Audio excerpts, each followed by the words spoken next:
I'm beautiful. Quoi de plus galvanisant que le discours de Beverly Ditsey, militante sud-africaine.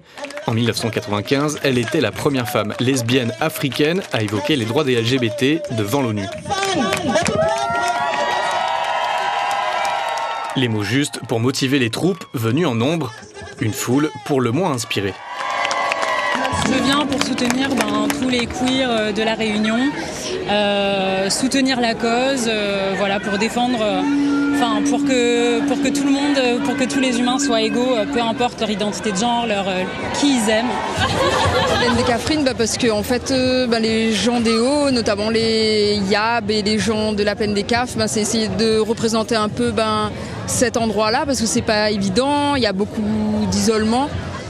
L'importance primordiale, c'est de savoir se représenter et de montrer justement qu'on existe. Comme le slogan finalement de 2023, Queer nous existe, voilà, c'est important. Il y a une super ambiance, c'est hyper ouvert. Moi je trouve que vraiment il y a un développement autour de ça et il y a de plus en plus de personnes qui participent à la lutte et c'est trop cool.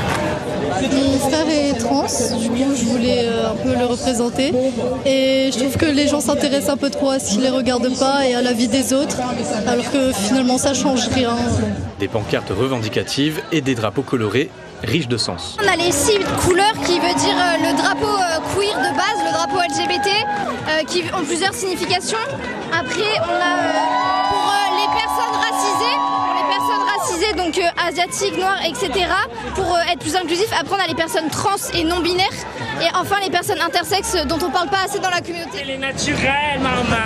C'est le combat de tout le monde, c'est l'amour, que vous soyez une femme, un homme. On s'en fiche. Tant que vous êtes heureux et libre, c'est l'importance. Les festivités se poursuivent ce soir avec des concerts et des animations au Bar à Choix et au Carré Cathédrale.